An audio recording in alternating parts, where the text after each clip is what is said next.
Today we're going to talk about blogging and why it is good and helpful for your business to create and maintain a blog. All right, so we're going to cover a few things. So we're going to talk why it's beneficial.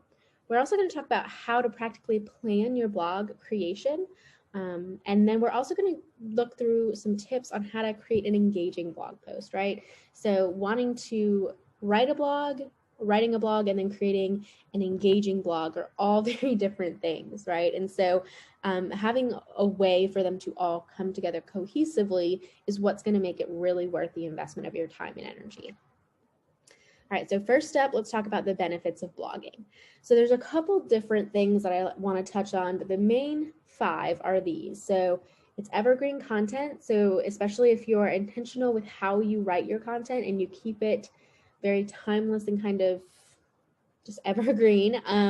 So it's not trending, right? So it's not just about COVID, or it's not just about something new or new feature, though there's a place for those. But if you create this evergreen content, it's really great and easy to reuse over and over and over again. And so it just makes your life a lot easier and makes it worth that investment of that time and energy, right? It's also a great SEO boost. So whenever you write a blog and it's connected to your website, people will search for the content that you've created in that blog. And so whatever keywords you've put in there, whatever content you've created, it'll pop up when it matches what someone's searching for. And so that helps to boost your position on Google's search results page, because Google will see that you're creating this content, that people are clicking on it, and they'll say, oh, okay, this is great, this is relevant, this is going to be really helpful. The other SEO boost is that you can create a lot of backlinks, and it kind of tells Google the same thing. If you or other people continue to share these blogs and have these backlinks, Google will say, okay, this is a blog and a website with authority. We want to boost this to the top of our search results when people are looking for this kind of content. The third thing is that it really helps to create a better relationship with the people who are reading your content, right? So when you read something from someone else, whether it's their perspective or even a technical manual, there's something that you're learning from that content. And so for me, I write very much so the way that I speak, with a little bit better grammar probably. And that just allows people to kind of see me and to see and understand who I am and what I do. Then the other thing, and I kind of touched on this, is it's really easy to repurpose, right? So again, with that evergreen content, having a blog, you can break that down into 20, 30, 40, 50 pieces of content if you want. And that's just super helpful. Having to recreate the wheel every time, it's just a lot. And then lastly, it offers a lot of great value to your readers, and it showcases your skills. So it kind of goes hand in hand with that relationship building.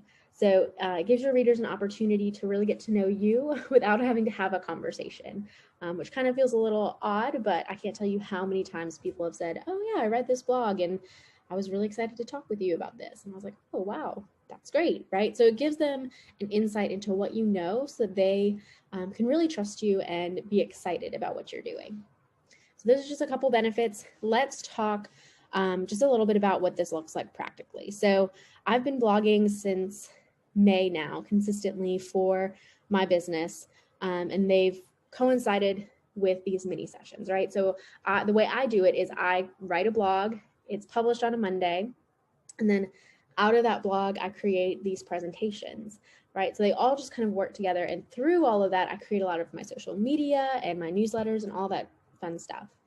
So in the last 30 days, I've closed 6 clients, and when I calculated it, it's around $4,000 in revenue, which is crazy. And it seems so braggy to be sitting here saying, oh, this is what I did. But this is just proof that these things are a good investment and there's a return, right? And I've gained 10 new leads. So there's conversations I've had this week and I have scheduled for next week from people who have either read my blog, seen these mini sessions, and typically it's a mix, right? It's not someone read my blog and they're like, okay, I need to hire this person. They're like, oh, okay, let me investigate. Let me know more, right? Thanks, Lori. I know, not bragging, just telling. One of those things we all do, right? Where we want to humble ourselves, but this is awesome. And then I also reached 99 webinar signups, right? So there's 99 people who are going to get this video today. And that's just mind-blowing to me and super exciting because for most of them, they've signed up for whatever reason. Maybe you found your way here through a newsletter, maybe you found it from someone who recommended it. Whatever that is, the content that I'm creating here, I've also created in blog form, right? And it helped me to really think through, what do I want to communicate in these mini sessions that's really helpful? And obviously, if I have 99 people signed up and people keep coming back, it means that there's something of value, right? And then I also hit 100 people on my Monday Morning Fix newsletter, which is where I share my blogs. And so that's just a few numbers that are really exciting. And that's just all in the last 30 days. And it's mind-blowing to me. And it's super humbling and exciting to have people who are reaching out. And what they continually say is, I looked at your social media, I looked at your website, I read a couple of your blogs, I watched a few of your mini sessions, and I like what I saw, right? In not so many words, that's what they're saying. They looked me up, they liked what they saw, and they wanted to work with me. And so even though it's been months of creating this content and investing a lot of time and energy into all of these things, the amount of money I'm able to get back in those investments, right? The rate of return on those is well worth it, especially because a lot of these clients are people who are excited to work with me on one project, on multiple projects, and even to refer me to other people. So when you look at it from that big picture, it can really make, that one little blog that you're nervous or uncertain about writing feel like it's worth it, right? So that's kind of what I wanted to share here, is just, it may not feel immediate, and it definitely wasn't immediate, and I've learned a lot, but there are a lot of great things that can come from consistently creating content like a blog. So quick little thing there. Let's jump on through. Okay, so now we understand why is it important to create a blog. Let's talk about how you actually do it, right? So understanding it from our head and kind of big picture is very different from implementing it into your day-to-day life. And it doesn't have to be something that's really scary. A lot of my clients, I'll talk to them about blogs because I know that it's super helpful, and I just want to help them grow their business, right? And so they're just kind of nervous. They express these fears or these concerns and hesitations, just these barriers that really make it difficult for them to sit down and type out and create their content. And they're smart people, right? These are people who have something to say, that people want to hear what they have to say, and there's just something holding them back. And something that I found that was really helpful for me when I experienced this, it was actually from a TikTok I watched. So, take that with a grain of salt if you would. But it's not necessarily the fear of accomplishment or failure, but it's just the fears that we have surrounding these uncomfortable feelings, right? So it's uncomfortable to do something you haven't done, or that you're not certain you have a perfect plan to execute, right? I even have that a lot when we're procrastinating. That's what we're actually afraid of, is, okay, this is uncomfortable. I don't want to feel uncomfortable, so I'm just not going to do it, right? And there's a million reasons that you could be feeling uncomfortable. There could be, just a whole list. But something I found that's helpful is when I'm feeling that way, when I'm saying, okay, I want to put this off, let me push this back, I don't want to do this right now. When I stop and think, okay, what am I really nervous about? What is making me feel uncomfortable about this? And then I can actually approach it. And 9 times out of 10, it's just, I've never done it. I've never done this exact specific thing, which I can't, I have made dinner for myself for years, and it's never the same experience, right? I could do the same exact thing every single night, and it's going to be a different experience.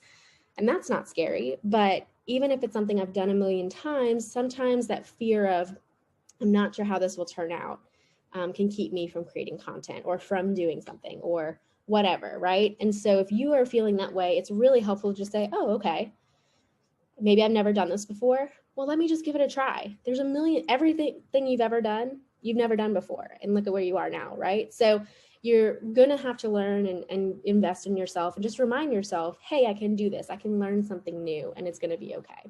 So that's typically the biggest hurdle to get over, right? Everything after that is just a matter of actually doing it. So after you have conquered your fears, the next thing to do is to make a plan and a schedule. So something I like to do is just plan by quarter. And so I sit down, every couple of months, and I think, okay, what do I want to talk to people about? What do I get asked a lot about recently? Is there a specific platform that maybe has had an update that people want to know more about? Is there something going on in the world that has impacted the way that I do my work that others might want to hear? Is there any kind of frequently asked questions that, would just be really helpful for people to have an answer to? So looking at those kinds of things and just planning it out and sitting down and saying, okay, the next 3 months, I'm going to talk about social media for this month, web design for this month, and email marketing for this month. Great. Now I just have to decide how frequently I want to post and what the actual topics are going to be. So once you create all of those things and even put it in a nice little calendar, the next step is to just do it, right? So for me, the way that I do this, I'll kind of touch on a little more, is I just put it in my calendar and it's like an appointment. That's exactly what I do. I just have to go through it, right? Oh, I jumped ahead of myself. I said I knew there was some things here. So you're not actually procrastinating if you're just scared of what you're uncomfortable with, right? So you have to tell yourself, I can do this, I can learn this. It's not that scary.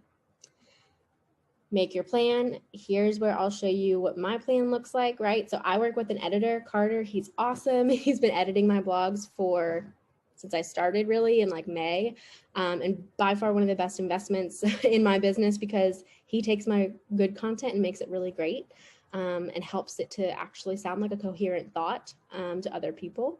So it's awesome. And so what I do is I just kind of backtrack. So if I know I'm going to publish a blog on a Monday, I have to think back, okay, if I know Carter has to take a look at this and edit it, and then I have to upload it, how many hours, how many days ahead of time do I need to create this content? So for me personally, what this looks like typically is, I create it on a Tuesday, and that's my draft.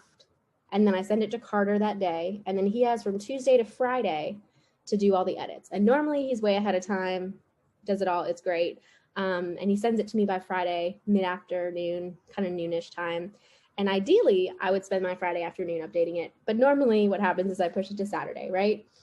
And so that's when I upload it to my blog, create my newsletter for Monday where it's published, and then I schedule it all. So I don't even have to think about it. And then it publishes on Monday and I do the whole process again. Now this is because I publish every week, right? So maybe you're doing it once a month. Maybe you're creating content once every other week, or maybe it's just once a quarter. Whatever it is, think about all the different steps that you're going to have to go through to get your content ready for publishing, and then break it down and go backwards. That's been really helpful for me. For me personally, I work best in the morning, and so I write my blogs between like 6 and 8 a.m. Otherwise, it's just not going to get done, right? Like my workouts, if I don't do it first thing in the morning, it's just not going to happen. Something will always come up and I'll say, this is more important. But I've prioritized this partly because I have the numbers to show that it's worth it. And so I write this and create it. So that's a really helpful tool to just kind of think, okay, let me break this down and go backwards. All right, and then this is the just do it piece, right? Literally the hardest part about anything, just like a workout, right? I have to just get on my Peloton bike or whatever and just do the workout. And it's never as bad as I think it is. And writing your content is never going to be as hard as you think it is because you already know it all, right? You already have it all in your head. You just have to find a way to communicate it on paper or, a virtual page. And this is where having an editor is really, really helpful because he gives me, Carter's great. If you want his contact, I will happily give it. He gives me another set of eyes. I mean, he will even say, hey, it'd be really helpful if you had a screenshot here of what you're talking about. And I'm like, oh, you're right. That would be helpful. And so he's able to give it another look and make sure that not only is it, properly, spaced and all grammatically correct and all that fun stuff, but it actually makes sense to someone who is not me, right? So just going through the process, getting into the habit, it's going to take some time, but you have to start somewhere. Okay, so here are 3 steps, or 3 tips. So here are my 3 big tips. I've kind of mentioned them a little bit throughout the process here, but the first one is to start with your biggest frequently asked questions. This is just the easiest way, not only to get your mind working on what to write about, but you're going to be answering the things that people are going to be wanting, right? So the value of your content is going to be really high. Even if it's something really simple to you, it's not going to be that simple to someone else. Otherwise, they wouldn't be asking the question, right? So for me, sometimes I'm like, oh, okay, I don't need to do a tutorial on how to set up a Facebook business page or how to set up Facebook ads, right? Because to me, that sounds like, oh, that's something I know. But the reality is most of my clients, they don't know that. And they would love to have a step-by-step guide on how to do that. And so taking the time to think through those things is really helpful. And it gives you that baseline of, okay, here's the proof that I know what I'm talking about. Now let's dive into some deeper, more difficult questions. So that's where they can come and talk to you and say, hey, I need your help with this, or I want some help with that. So start with your frequently asked questions. Second, write as if you're talking to someone one-on-one, or, just in person. Well, virtually, I guess, because no one's in person now, but write as if you're having a conversation, because it's going to feel and read more naturally than if you try to make it something that it's not, right? So if you read my blogs, as I'm sure most of you have, or I'm assuming maybe you'll go check them out now, is I'm very personable. I try to be just myself, right? But I'm talking to other small business owners, people that oftentimes I develop some sort of personal relationship with as well. Whereas you might be working with, large corporations or large organizations where that kind of tone is not going to be as well received. And so write in a tone that makes sense to your audience, but also in a way as if you were having a conversation with that person. And so you use even words like you instead of us or we or them or everyone, just kind of really focusing on that one-to-one connection as best you can. And then the third is to give it a few days to settle. So this is something I've been working on and having to do I do a lot more for my clients that I write blogs for than for my own, just because I give myself the least amount of time, right? We always tend to put our business last above, put all of our clients above our own.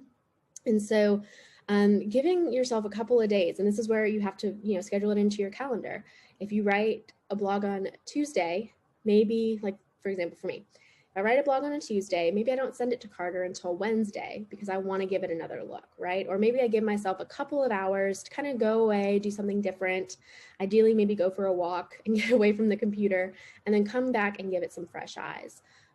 Those things can make a big difference, and even just helping you to catch small mistakes or to understand kind of what you need to flesh out a little bit. So those are 3 tips. I know we kind of ran through these, but I see that we do have some questions, so I want to give us plenty of time to get to those. So let's look at our Q&A. So our first question here from Susan, it says, where does your blog reach your social media?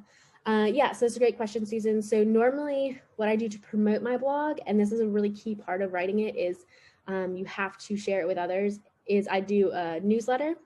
So every Monday I share it in my newsletter, which now has 100 subscribers, which is great. And then I share it on all of my social platforms. So Instagram, LinkedIn, Twitter, Facebook, Pinterest, all of those get a link and an explanation, and it's all very different.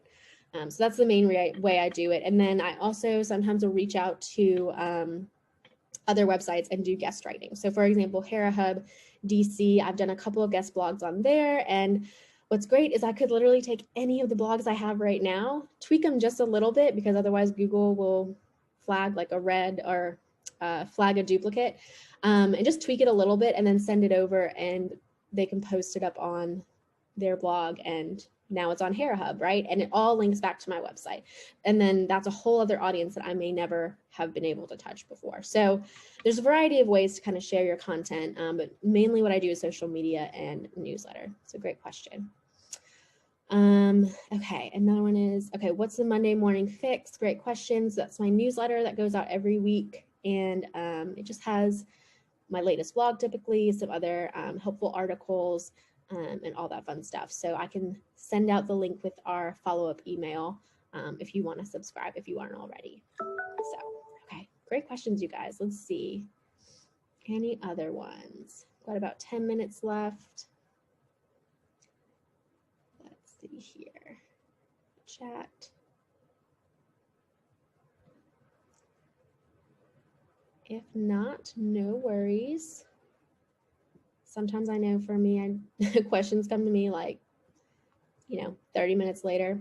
Okay, awesome. Well, if you guys do have anything, oh, we got another one. Okay. Great question. So how did you put together your database list of subscribers? So that's a great question. A lot of it came from promoting the vlogs on social. So gosh, I'm trying to think of all the different ways that there's like a million. So a lot of it was promoting on social. Every single blog post I have and on my website, there's a spot for people to sign up for the Monday Morning Fix. There are a lot of people who sign up for the mini sessions also will sign up for the fix because they'll find it somehow. I'll try to put it in the follow-up email as well. But mainly it's just a matter of sharing that link for subscribers to update. And then I, a lot of times, would just reach out to my contacts. So if I had clients, they would sometimes subscribe if I sent them the link. And then definitely guest blogging has helped me build that list. Great question. Okay. Another question is there a way to automate? Definitely. So when I write my blog and put it up on my site, a lot of times I'll just immediately publish it because I know that even if people see it on like a Saturday or Sunday, to me, it's not a big deal. The timing wise, I just schedule it all to be sent out with my email newsletter on Monday mornings. And that's all automated. So that's with the system I use called Flowdesk, Flodesk. And I can send that link as well in the email. And I just send that out. So I just schedule it and it automatically does it for me. Same thing with all my social media. So I use a scheduler. It's called Loomly. It is mainly for people who do my job. So it's not necessarily one I would recommend for someone who's only managing their own accounts, but any kind of social media account manager like Hootsuite, Later, what's another one? Buffer. A lot of them are now having them, all that kind of stuff. You can schedule them ahead of time, which is super, super helpful. So those are the main ways I kind of automate that process. And then, yeah, part of it, it almost feels automatic now, even writing my blogs, is because I have this like regular system in my schedule now of just like, okay, I know every Tuesday morning I'm writing this blog. And so it feels almost automatic. So once you kind of get into that habit, that can be helpful too. All right, another great question. Do you respond directly to your readers' comments? Sometimes I don't always get them. Sometimes I don't turn comments on for my blogs.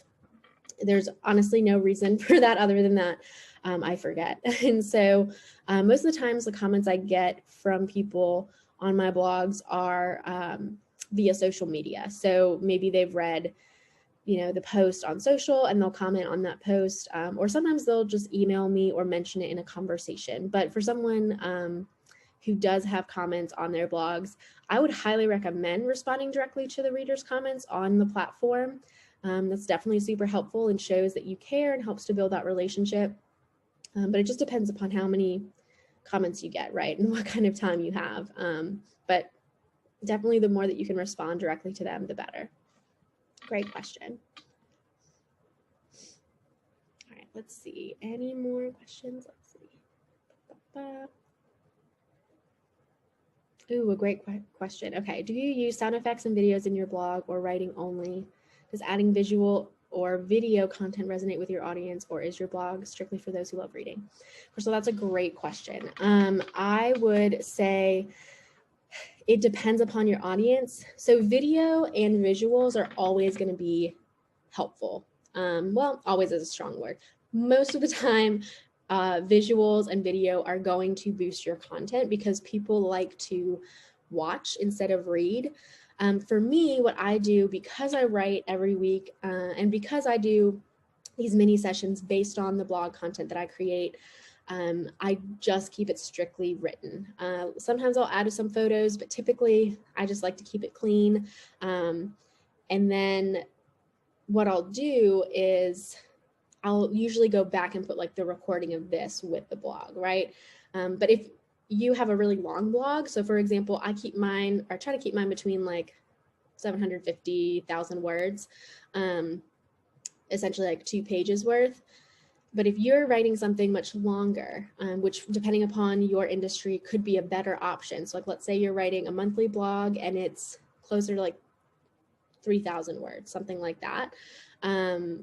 I would definitely include some visuals, right? Kind of the way that you would want to break up that text. And if you have a video to go with it, that's awesome. A lot of times, for example, like podcasters, gosh, if you're getting into podcasting, it's awesome. And now they'll literally record them with video, right? Doing their podcast. So they have a video, they have their audio on the podcast, and they have their transcription of the podcast or just show notes, right? So it kind of combines all three of those, and those can be super helpful. So definitely depends on your audience. And it depends upon what you're writing about too. A lot of times what I'm writing about, it doesn't need a lot of extra visuals.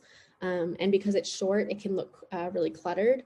So that's a great question. So it's kind of up to you. But that's an awesome question. You guys have some great questions tonight. I love this. All right, we've got a couple more minutes. So feel free to drop any more questions you have here. Ooh, another great question. Crystal, you were rocking these questions. I love this. Would it be weird to have a ghostwriter? Not at all. So I actually ghostwrite for one of my clients. And it's great if you are not a strong writer or if you are uncertain about your writing. Like, so for example, I love to write. I would consider myself a pretty strong writer, which is great because I write for other people, right? But I always have an editor and they help me to make my writing even stronger, right? But if you really don't feel great about your writing and you don't feel like an editor is the best way to kind of match your weaknesses, definitely getting a ghostwriter can be helpful. I would make sure to vet your ghostwriter very, very carefully and do your best to see if there's someone who, you know, depending upon your industry. So for example, the industries and the clients I ghostwrite for are, one's another marketing company. So I'm literally writing things that I know and know well, which is great. And then another one is a company that it's a lot of easy research stuff, right? So it's not anything super technical and it's not something I can't do, right? But if you're gonna get someone who can really do some research and all that kind of stuff, it's great. But definitely make sure you're budgeting for that. So it can be really, really helpful to have that ghostwriter, but think critically about that as best you can. I'm happy to connect with you and see if I can connect you with some great people. I know a couple other ghostwriters. Great question. What types of industries are my clients in? I touched a little on that for the blogging clients, mostly marketing, and then a product-based client. But I have clients in all different industries, which keeps me on my toes. So it's kind of fun. Okay. What drives the topic / content of your blog? Feedback from your base, current news events. This is great. Do you ever run out of content or ever reach a point where topic is exhausted?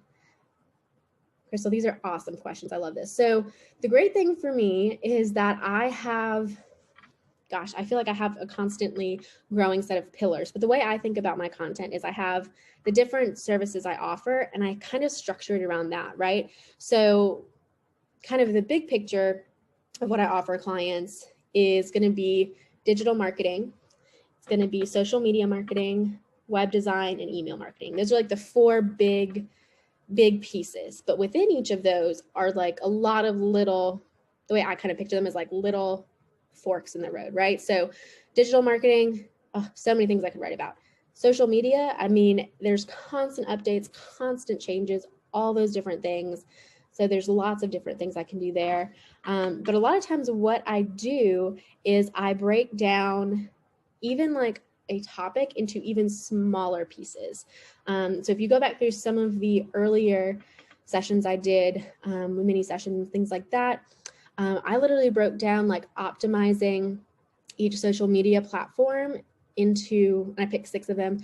I just like broke them down and there's only so much I put in there, right? So I could go even more into depth about each of those different things. So I would say it's pretty tough to run out of content unless you have a very, very finite, very small business, which I don't imagine most people would. And you can always kind of go back. So for example, I write every year about goal setting around this time of the year. So like next session is going to be all about planning for the new year. Well, I did that last year, right? I have a blog about that already. And I'm basically going to take that content, tweak it a little bit to make it relevant to this upcoming year, and then send it back out. So that's a great question, Crystal. You have some awesome questions. Definitely feel free to reach out to me. I'd love to chat some more about this and see what works. And anyone else who has some questions that you want some more insight on, feel free to reach out.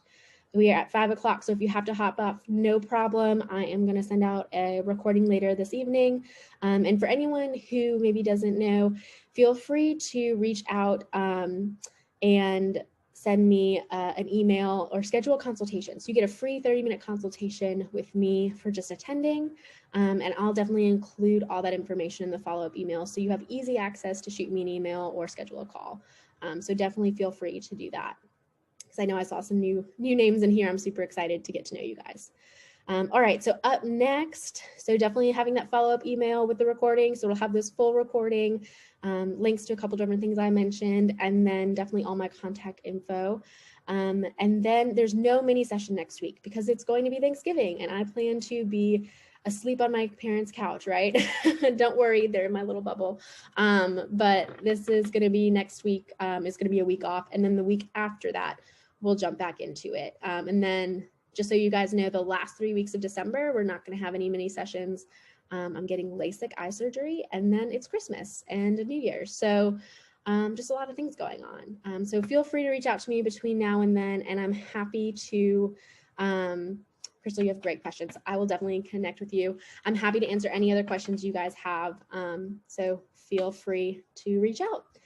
Thank you guys so much for choosing to spend these 30 minutes with me. I am so glad to see all these new names. I wish I could see your faces, but if you need anything, please feel free to reach out. See you guys week after next. Bye.